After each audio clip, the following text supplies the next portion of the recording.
Back from the rest day for stage 11 for a 167-kilometer stage, and this was one for the sprinters. There was a four-man breakaway up the road. Rosetto was in the break again, this time with his teammate Perez. Lilian Calmejean, we've seen him in the break before as well. And don't get too excited, that's Amy DeGant, not Thomas DeGant, to round out the four-man breakaway. The sprint teams kept the breakaway in check. It was within about 2 to 3 minutes of the whole day. It was a calm day until with about 30K to go, there was a crash that involved Nicky Terpstra, and unfortunately, he abandoned the race. It looked like maybe he broke his collarbone. Nairo Quintana was caught up in the crash, and I'm not sure if he hit the ground or not, but he was caught out a little bit behind, but he made it back without too much difficulty. Then, with about 10K to go, Caleb Ewan's teammate, Jasper Du Bois, he crashed into a ditch. He basically got squeezed off the road, so that interrupted Ewan's sprint train. Amy DeGant ended up being the last man standing from the breakaway, but it all came down to a sprint as we expected, and it was a close one. We've seen some close sprints this year. A very exciting finish. Groenewegen beaten just barely to the line by Caleb Ewan, and it appeared that Groenewegen went just that little bit too early. Ewan had just a little bit left in the tank. We didn't think a downhill sprint would finish Ewan. He usually would do better in the uphills, but he's been looking pretty good. That move away from Green Edge, he basically left Green Edge because they wouldn't select him to the tour because they came more of a GC type of team. So this has been a long time coming for Caleb Ewan.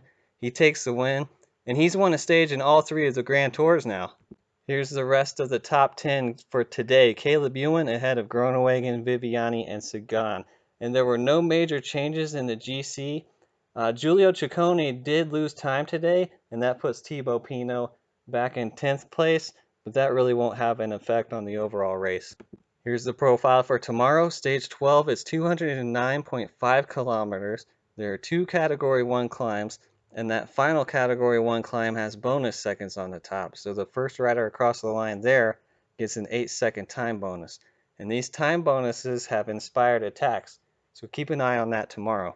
Stage 12, it could be more of an appetizer than anything else. There are those two Cat 1s, but it finishes on the downhill, and the stage 13 is the individual time trial. So you might see guys trying to save their energy for the time trial. So I would say tomorrow suits a breakaway pretty well, especially if the right group gets up the road. I don't see any reason for the GC guys to really keep things close for that 8-second time bonus because no one's really within 8 seconds of Geraint Thomas. They need more time than that, and they need to have a strong time trial on stage 13.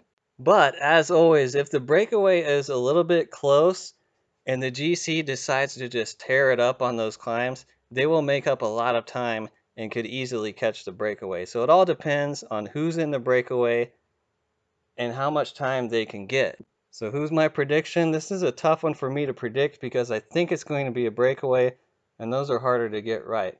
So what I wanted to do was pick a GC guy just in case it comes down to a GC race, but that feels like cheating, so I'm not going to do that. On paper, it looks like a good stage for Nibali because he's so great on the descents. And I know he's lost some time. He wants to win a stage, but I just don't think they're going to let him in a breakaway. He's too dangerous of a guy no matter what. So on stages like this, oh, another guy I would want to pick would be Alaphilippe because if it comes down to a GC race and he's within contention, he would be great on this sort of a finish too. I do think Alaphilippe, I think he can keep the jersey tomorrow because these climbs are hard climbs, but it is the day before time trial. I'm not sure how hard everyone's going to go.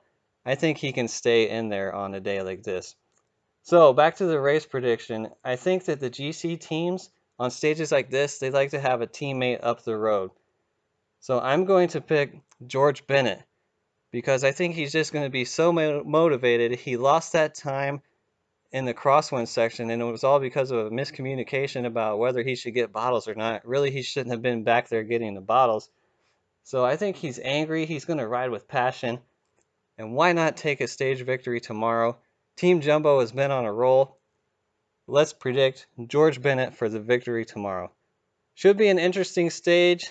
Maybe not a whole lot of GC action, but it will be interesting to see how it all plays out. So I'll see you tomorrow.